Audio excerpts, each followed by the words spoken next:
போயிருந்தா உனக்கு வந்தது பேரு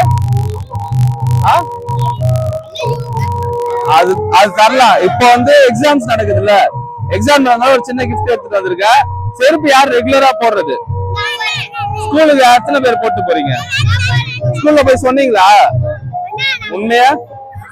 என்ன சொன்னாங்க ஸ்கூல்ல? குடுத்தேன்னு சொன்னீங்களா? யாரு நம்ம நல்ல மனசுனாங்களா? ரொம்ப சந்தோஷம். அதுக்குதான் வந்து கொடுத்தது. அவங்க நல்ல மனசு சொல்றது கொடுக்கல, நீங்களா ஒழுங்கா படிக்கணும்னு சொல்றது. சரியா? ஒரு சின்ன கிஃப்ட் நான் சொல்லிட்டு போயிருந்தேன் லாஸ்ட் டைம், அதே மாதிரி உங்களுக்கு.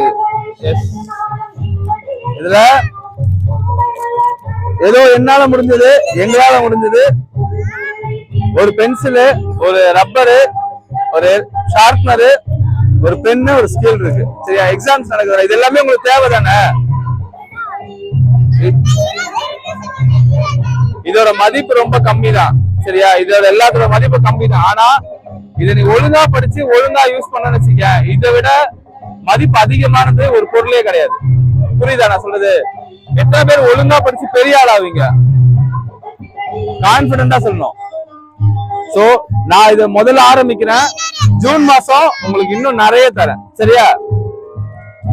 யாரெல்லாம் இங்க 1வது 2வது உங்களுக்கு பேனா வேணாம்ல? பரவாயில்ல, நீங்களும் பேனா வச்சுக்கோங்க. எல்லாருக்குமே பெண்